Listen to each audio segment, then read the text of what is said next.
Hello friends. आज हम संविधान के एक नए टॉपिक के बारे में डिस्कस करेंगे। पिछली वीडियो हमने देखा था संविधान सभा के बारे में। आज हम एक नया टॉपिक है प्रस्तावना, उसके बारे में डिस्कस करेंगे कि जो छोटे टॉपिक्स हैं जैसे कि संविधान के कितने भाग हैं और संविधान के स्रोत कौन कौन से हैं, कहाँ से कौन क्या चीज़ ग्रहण की गई है, तो वो तो छोटे टॉपिक्स हैं, वो आप देख लीजिएगा। बाकी जो मेन टॉपिक है प्रस्तावना, उसके बारे में आज डिस्कस करेंगे। उसके बाद में हम फंडामेंटल राइट्स पढ़ेंगे, फिर डीपीएस भी पढ़ लेंगे। उसके बाद में जो भी बड़े बड़े टॉपिक्स हैं वो देखेंगे। आज हमें एक नया टॉपिक है प्रस्तावना, तो प्रस्तावना के बारे में डिस्कस करेंगे। प्रस्तावना प्रस्तावना में जितने इंपॉर्टेंट फैक्ट्स हैं, जो भी चीज़ें हैं, वो सारे देख लेंगे आज हम इसमें। तो इसके आप सेकंड पार्ट में पूरा हो जाएगा ये, तो 2 वीडियो होंगे इसके। ठीक है फ्रेंड, तो आज देखते हैं हम इसके बारे में, प्रस्तावना के बारे में चर्चा करते हैं। तो प्रस्तावना के बारे में चर्चा करने से पहले आपको इसको ना अलग अलग पार्टों में डिवाइड करके पढ़ना होगा कि इस बार एक ही चीज़ें नहीं देखते हुए प्रस्तावना के बारे में पढ़ते सारी चीज़ें हैं, पर लेकिन एग्जाम क्वेश्चन आता है फिर हैंडल नहीं होता।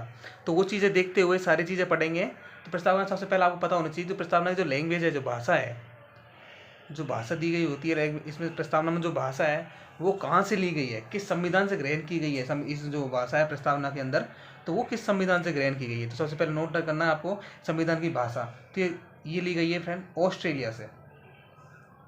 जो ऑस्ट्रेलिया का संविधान है वहाँ से इसकी जो लैंग्वेज है वो ली गई है संविधान की, है ना।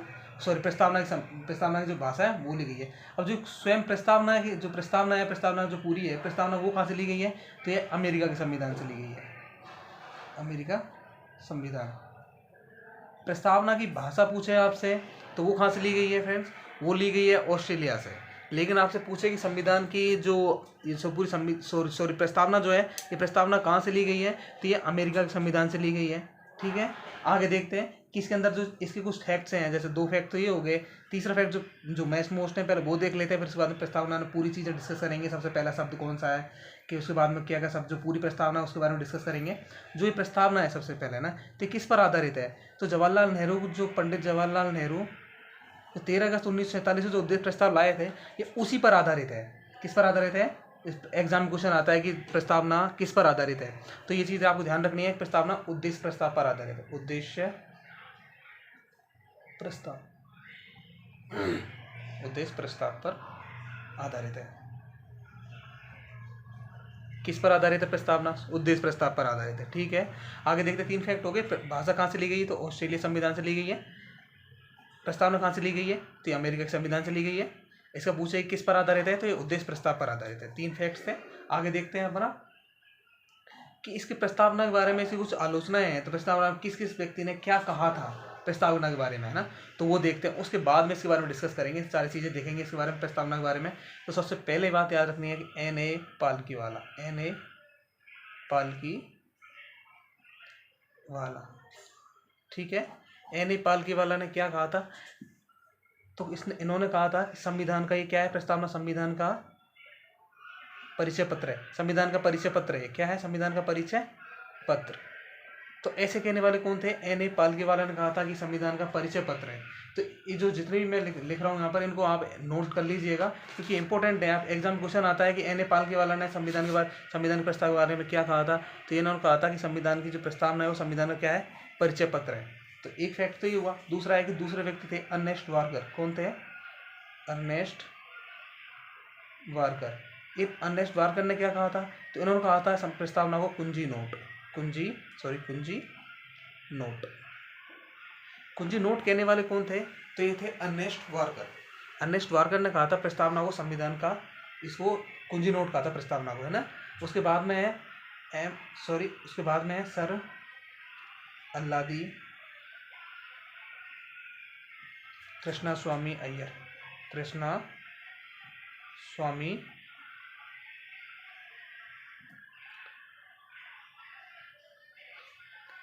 सर कृष्णास्वामी, इन्होंने क्या कहा था, तो इन्होंने कहा था कि संविधान की जो प्रस्तावना है ना, ये जो प्रस्तावना है ये हमारे दीर्घकालिक सपनों का क्या है, विचार है। हमारे दीर्घकालिक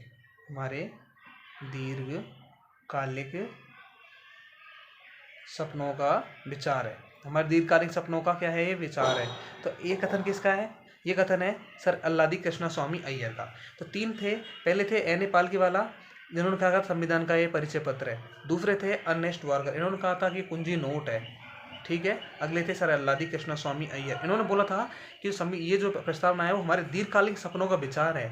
एग्जाम से क्वेश्चन आपसे मिलान में पूछ लेगा इनसे कि ये किसने कहा था, तो आप इसको ध्यान रखिएगा। चौथे व्यक्ति थे के एम मुंशी।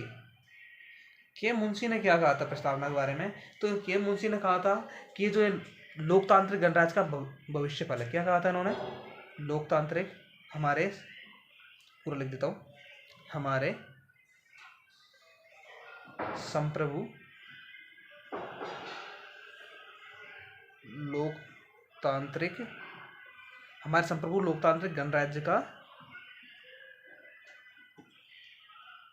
भविष्य फल है, भविष्य फल है। तो ये कहने वाले कौन थे, ये कथन किसका है, तो के एम मुंशी का है। तो 4 फैक्ट तो ये हुए, आप इनको याद रखना है एज इट इज़ कि अर्नेस्ट वार्कर ने क्या कहा था, अल्लादी कृष्ण स्वामी अय्यर ने क्या था, एन ए पालकीवाला ने क्या था, के एम मुंशी ने क्या कहा था। मैं और भी चर्चा करूँगा अभी, पर देखो कितने फैक्ट बोले मैंने, अभी तक 7 फैक्ट बताए हैं कि इसकी जो भाषा है वो कहाँ से ली गई है। दूसरा बताया मैंने कि ये जो इसकी जो स्वयं प्रस्तावना, ये प्रस्तावना कहाँ से वर्णित है। इस बात में बताया किस पर आधारित है, तो ये पंडित जवाहरलाल नेहरू के उद्देश्य प्रस्ताव पर आधारित है, ठीक है। फिर मैंने बताया इससे कुछ कथन, तो आपको ये ऐसे नोट करने और अच्छे से याद रखने हैं। फिर मैं आगे चलता हूँ। 5वें व्यक्ति थे जिसका नाम था पंडित ठाकुर भार्गव दास, पंडित ठाकुर दास भार्गव, पंडित ठाकुर दास भार्गव। अब पंडित ठाकुर दास भार्गव ने क्या कहा था संविधान की इसको, तो इन्होंने कहा था इसको संविधान की आत्मा। क्या कहा था, संविधान की आत्मा। संविधान की आत्मा कहने वाले कौन थे, तो पंडित ठाकुर दास भार्गव। इसको याद रखना, आप पंडित ठाकुर दास भार्गव ने कहा था कि संविधान की आत्मा है या संविधान के आभूषण। आपसे कुछ भी आ जाए संविधान की आत्मा पूछे तो किसने कहा था, या आभूषण पूछे संविधान को, संविधान की आत्मा पूछे या संविधान का आभूषण, ये कथन किसका है, तो पंडित ठाकुर दास भार्गव का है, ठीक है।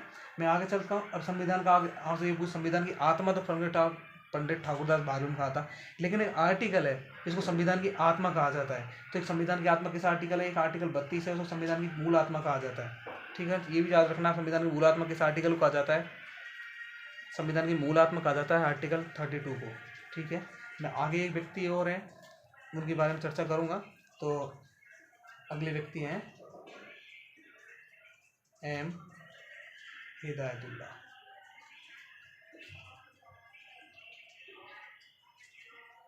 एम हिदायतुल्लाह जी ने क्या कहा था संविधान की प्रस्तावना के बारे में, कि जो प्रस्तावना है वो अमेरिका की स्वतंत्रता की घोषणा के समान है। क्या है प्रस्तावना, प्रस्तावना जो है वो अमेरिका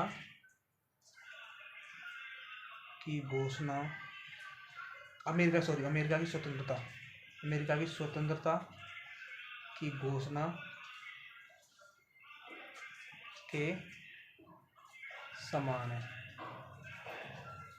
प्रस्तावना क्या है कि प्रस्तावना जो है, एम हिदायतुल्लाह ने कहा था कि जो प्रस्तावना है वो अमेरिका की स्वतंत्रता जो है ना उसकी घोषणा के समान है, ये बस इतना एम हिदायतुल्लाह जी ने कहा था। तो ये 7 व्यक्ति मैंने आपको बताया, 6 व्यक्ति मैंने बताया, N A Palkhivala, Ernest Barker, या सर अल्लादी कृष्ण स्वामी अय्यर, या के एम मुंशी, या एम हिदायतुल्लाह, या पंडित ठाकुर दास भार्गव। इन सभी ने जो जो भी प्रस्तावना के बारे में कहा था वो आपको मैंने बता दिए हैं, ठीक है। एक व्यक्ति और आपको याद रखना है, आप याद रखो तो याद रख लेना,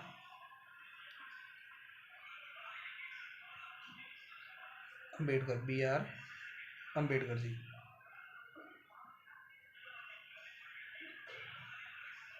तो बी आर अम्बेडकर जी ने क्या कहा था प्रस्तावना के बारे में, तो वो भी आप याद रखना है। देखिए मैं बता देता हूँ, इन्होंने कहा था कि जो ये जो प्रस्तावना है ये पवित्र दस्तावेज है। क्या कहा था, पवित्र दस्तावेज।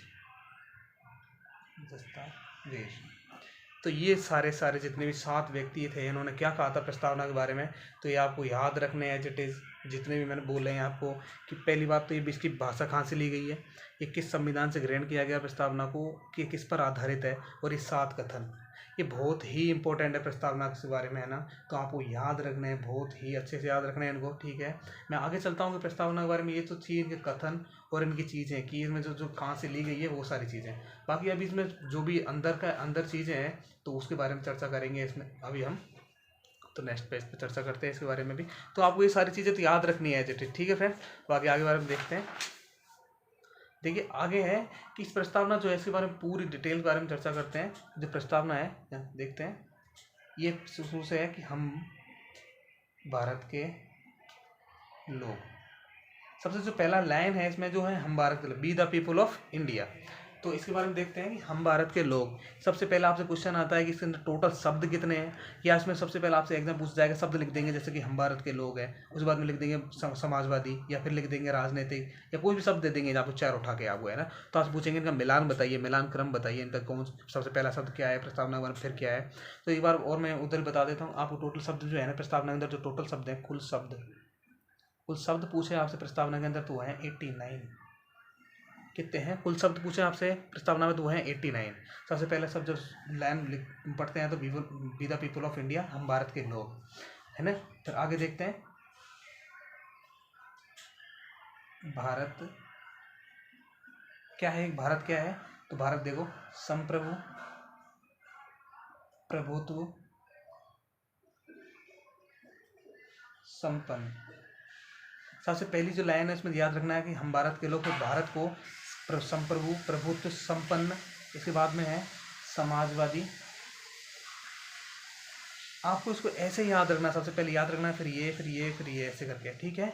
भारत को हम क्या बनाना चाहेंगे, भारत को संप्रभु, प्रभुत्व, संपन्न, समाजवादी, उसके बाद में पंथ निरपेक्ष,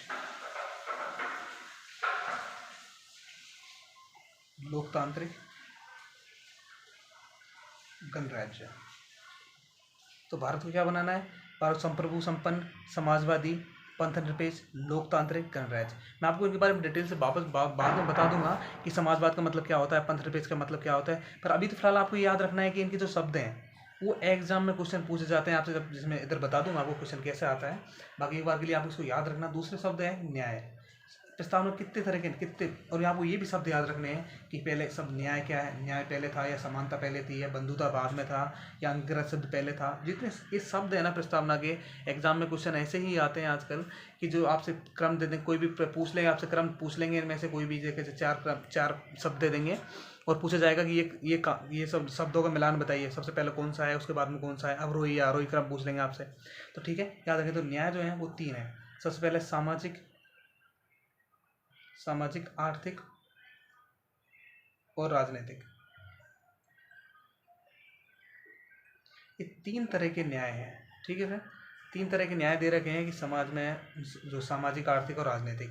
तीसरे फैक्ट की बात कर रहे हैं अपन, तो स्वतंत्रता के बारे में बताइए। स्वतंत्रता आपको इस तरीके से मैं बता रहा हूँ जाते आपको एक तरह से याद हो जाए, बाकी पूरी प्रस्तावना बोलता तो आपको याद नहीं होते। आप देखना, भारत को संप्रभु, हम भारत के लोग, भारत को संप्रभु, प्रभुत्व, संपन्न, समाजवादी, पंथ निरपेक्ष, लोकतांत्रिक, गणराज्य। उसके बाद में न्याय, तो न्याय सामाजिक, आर्थिक और राजनीतिक। उसके बाद स्वतंत्रता कितनी है, तो देखो विचार, इनको क्रम से बोल रहा हूँ, क्रम से लिख रहा हूँ मैं सारी फैक्ट्स, है ना।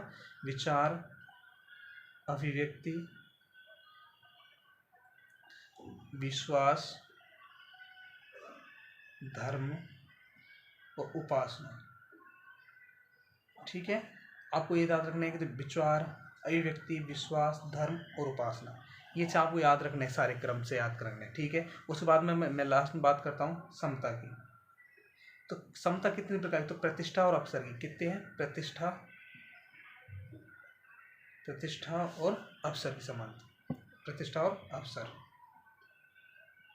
अवसर की समता कितने की है, कितने प्रकार के, प्रतिष्ठा और अवसर, 2 प्रकार की क्षमता होनी चाहिए। तो ये आपको याद रखने हैं एज इट इज की, सबसे पहले क्या था, उसके बाद में क्या था, उसके बाद में क्या था। जैसे मैं आपको उधर क्वेश्चन बताऊंगा। एक और है कि 2 प्रकार की बंधुता, एक लास्ट फैक्ट है बंधुता। पहला था ये, उसके बाद में भारत 2, फिर ये न्याय 3, स्वतंत्रता 4, ये समता 5, और ये छठा फैक्ट है इसके अंदर कि बंधुता। तो बंधुता है व्यक्ति की गरिमा, किसी व्यक्ति की गरिमा, और दूसरा है राष्ट्र की एकता व अखंडता। अब मैं आपको क्वेश्चन बताता हूँ इसमें क्वेश्चन कैसे आएगा, तो इधर ध्यान दीजिए आप कि इसमें सबसे पहले आपसे क्वेश्चन पूछा जाएगा। आपसे 4 शब्द दे दिए आपको दे दिए इधर कि विचार दे दिए, सबसे पहले आपको विचार दे दिया। उसके बाद में आपसे पूछ लिया कि समाजवादी पूछ लिया, समाजवादी। फिर दे दिया आपको गणराज्य, ठीक है। फिर आपको चौथा दे दिया आर्थिक। आपसे पूछिए इनका क्रम बताइए, ठीक है। आपसे सही क्रम कौन सा है, नीचे आपको चार दे देंगे कि पहला इसके पहला कौन सा है, फिर दूसरा कौन सा है, तीसरा कौन सा है। आपको या तो इस क्रम दे देंगे सीधे सीधे से, आप तो या तो यही लाइन वापस लिख देंगे, आपको पहला ये दे, जैसे इसका सही क्रम है तो सही क्रम दे देंगे पहले तो इसका कि 1 नंबर पहला है, 2 नंबर, फिर 2 नंबर बाद में आएगा, 3 नंबर, 4 नंबर, या कुछ करके क्रम दे देंगे आपको नीचे करके, ठीक है। और आज पूछा जाएगा सही सत्य कथन कौन सा है, छाटिए। तो आपको क्रम याद होना चाहिए, विचार, ये समाजवादी, गणराज्य या आर्थिक। तो आपको अगर ये क्रम याद होगा तो आप इस क्वेश्चन को कर दोगे, या आपको ये जो क्रम याद नहीं है नहीं तो आप नहीं कर पाओगे इस क्वेश्चन को। तो ऐसे क्वेश्चन ही आते हैं आजकल। तो आपको ये याद रखना है कि विचार का उस समाजवाद से पहले आता है या विचारवाद में आता है, या गणराज्य पहले आता है या वो बाद में आता है, या आर्थिक पहले आता है या वो बाद में आता है। तो अगर ये आपको याद है तो आप एज इट इज क्वेश्चन कहते हैं। अब इसका सही क्रम क्या है, अगर आपको पीछे वाली चीज़ें याद है, यहाँ पर ये सारी चीज़ें याद हैं तो आपको क्वेश्चन हो जाएगा, और नहीं तो यही है यार तो फिर ये क्वेश्चन नहीं होगा। तो देखिए इसका सही क्रम क्या होगा बताइए आप। तो पहले तो सबसे पहले कौन सा सबसे पहले जो कौन सा शब्द आता है, तो पहला आता है समाजवादी। तो ए ऑप्शन जहाँ पे मिल जाते हैं समाजवादी है, समाजवादी, ठीक है। जिस भी ऑप्शन में पहला ऑप्शन समाजवादी मिले वो आंसर सही है। समाजवाद के बाद में आजकल दो ऑप्शन समान होता है, पहला दूसरा भी समान होता है। तो समाजवाद के बाद में क्या आता है, समाजवाद के बाद में क्या आएगा, गणराज्य।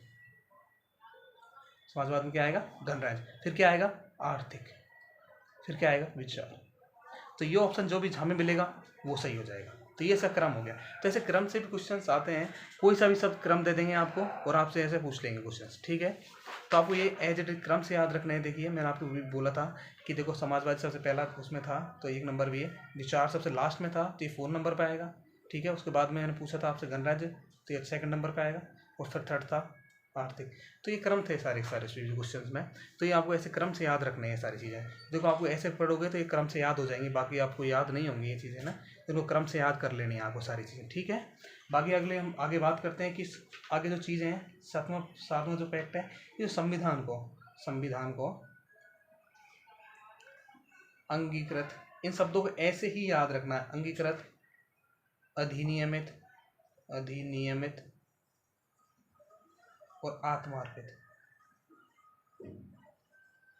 संविधान को अंगीकृत, अधिनियमित और आत्मार्पित कब किया गया था, तो 26 नवंबर 1949 मिति मार्गशीर्ष शुक्ल सप्तमी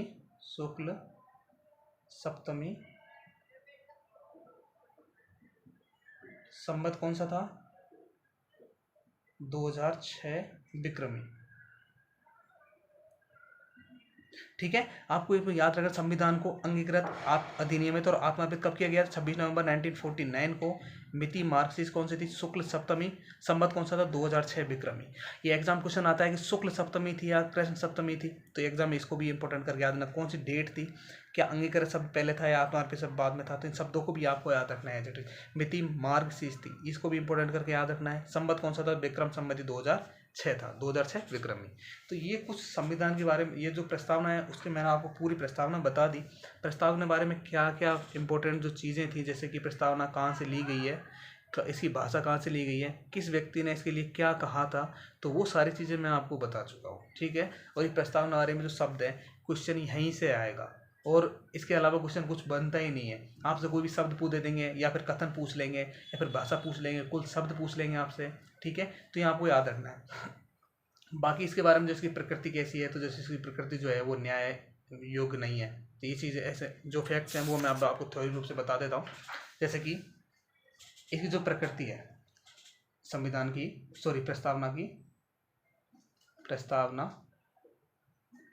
पहला ये फैक्ट है। अदर फैक्ट में याद रखना है इस चीज़ को, आप अदर फैक्ट के रूप में याद रख लेना। जो प्रस्तावना है, प्रस्तावना की जो प्रकृति है, प्रस्तावना प्रकृति न्याय योग्य नहीं है। प्रस्तावना की प्रकृति कैसी नहीं है, न्याय योग्य नहीं है। आपसे कथन में पूछा जाता है, आपसे कथन में दे देंगे प्रस्तावना की प्रकृति न्याय योग्य है, तो ये चीज़ रखने की नहीं है न्याय योग्य प्रकृति इसकी, ठीक है। आगे देखिए, दूसरा है कि संविधान के जो विशिष्ट प्रावधानों को यह रद्द नहीं कर सकता। संविधान के जो विशिष्ट प्रावधानों को यह रद्द कर सकता है, तो नहीं, ये संविधान के जो विशिष्ट प्रावधानों को यह रद्द नहीं कर सकता। तो दूसरा फैक्ट इसको भी याद रखना कि संविधान के, ये जो लाइन है कथन के रूप से आपसे एज इट इज मिल जाएंगे आपको ऐसे कैसे, संविधान के विशिष्ट प्रावधान जो है, जो संविधान के विशिष्ट प्रावधान हैं उन प्रावधानों को यह रद्द नहीं कर सकती है, प्रावधानों को यह रद्द नहीं कर सकती। संविधान के जो विशिष्ट प्रावधान है उनको यह रद्द नहीं कर सकती, ये भी आपको एक तरह से याद रखना है। अब एक बात मैं आपको और बता देता हूँ, एक केस हुआ था बेरोजगारी बाद। आपको याद होगा, मैं आपको बताऊं अभी आगे चल के बेरोजगारीवाद क्या था और क्या कहा था, बेरोजगारीवाद में क्या चीज़ें थी। पर एक कथन के रूप में आप एक चीज़ याद रखनी है बस, कि बेरोजगारीवाद में कहा था कि संविधान का ये भाग तो है, क्या कहा था, मैं इस चीज़ को वापस रिपीट करूँगा, संविधान जब बेरोजगारी केशवानंद भारतीवाद दोनों पढ़ेंगे तब, कि संविधान का भाग है, क्या ये संविधान का भाग है, किंतु संविधान का तो भाग है, किंतु उनके अन्य भागों, क्या संविधान का तो भाग है किंतु उसके अन्य भागों से स्वतंत्र होकर उसका कोई विधिक उस पर कोई विधिक प्रभाव नहीं डालता। ठीक है, ये संविधान की बेरोजगारीवाद में ऐसा कहा गया था कि संविधान का भाग है किंतु उसके जो अन्य भाग हैं, इन अन्य भागों में से स्वतंत्र होकर उसका पर कोई विधिक प्रभाव नहीं डालता। ठीक है, तो इस फैक्ट को जो है ना, इस फैक्ट को और याद रखना कि बेरोजगारीवाद में ऐसा फैक्ट कहा गया था। बाकी इसकी जो प्रकृति है वो न्याय योग्य नहीं है और संविधान के विशिष्ट प्रावधानों को यह रद्द नहीं कर सकती। जो विशिष्ट प्रावधान है संविधान में कि इसमें संशोधन की जो चीज़ें हैं वो उसको रद्द किया जा सकता है, नहीं किया जा सकता। तो ये याद रखना है आपको, संविधान के जो विशिष्ट प्रावधान है उसको यह रद्द नहीं कर सकती है। तीनों फैक्टों का आप याद रखना है। ठीक है, बाकी जो भी इसके बारे में अदर फैक्ट है वो अपनी नेक्स्ट क्लास में पढ़ेंगे अपन। तो इसके साथ आपको याद रखने हैं सारी चीज़ें, जो कहाँ से क्या लिया गया था। बाकी जो अदर भी हैं, जैसे संविधान की प्रस्तावना में जो भी चीज़ें हैं, जैसे कि क्या प्रस्तावना संशोधन या प्रस्तावना संविधान का भाग है, तो किस बाद में कहा गया था। 3 वाद हुए थे, उन तीनों वादों में बेरोजगारीवाद, केशवानंद भारतीवाद या बॉम्बे बनाम यूनियन जो ऑफ स्टेट है, उसके बारे में डिस्कस करेंगे। उसके बाद देखेंगे कि क्या प्रस्तावना में संशोधन किया जा सकता है। तो जो केशवानंद भारतीवाद है उसमें जो बात बताई गई थी उसके बारे में डिस्कस करेंगे। उसके बाद में प्रस्तावना की जो इंपॉर्टेंस है, क्या इंपॉर्टेंस है प्रस्तावना के संविधान में, तो वो देखेंगे। प्रस्तावना के बारे में जो भी शब्द मैंने बताए आपको अभी, इन सारे शब्दों के बारे में डिस्कस करेंगे अच्छे से, कि प्रत्यक्ष लोकतंत्र, संप्रभुता का मतलब क्या होता है, समाजवाद का मतलब क्या होता है, समाजवाद कैसा समाजवाद है यहाँ पर, तो पंथनिरपेक्ष क्या है, पंथनिरपेक्ष का मतलब क्या होता है, लोकतंत्र कैसा है, प्रत्यक्ष और जो प्रत्यक्ष लोकतंत्र दोनों, उसके बारे में चर्चा करेंगे। उसके बाद में जो न्याय है, सामाजिक आर्थिक राजनीतिक न्याय, उनके बारे में डिस्कस करेंगे। उसके बाद में जो इसमें लास्ट है कि प्रस्तावना की जो आलोचना की गई थी, उस आलोचना के बारे में जो मेंस में क्वेश्चंस आते हैं, उन मेंस वाले क्वेश्चंस के बारे में डिस्कस करेंगे। उसके बाद में जो इसका इंपॉर्टेंस है, सबसे मेन बात है इसका इंपॉर्टेंस, प्रस्तावना की जो इंपॉर्टेंस है वो क्या है, और समता जो भी है, उनके बाद न्याय के बारे में चर्चा करेंगे। कुछ अदर फैक्ट भी होंगे इसके साथ साथ भी, तो उसी के बारे में डिस्कस अपने नेक्स्ट क्लास में करेंगे। तब तक के लिए थैंक यू फ्रेंड्स, मिलते हैं अपनी नेक्स्ट क्लास में।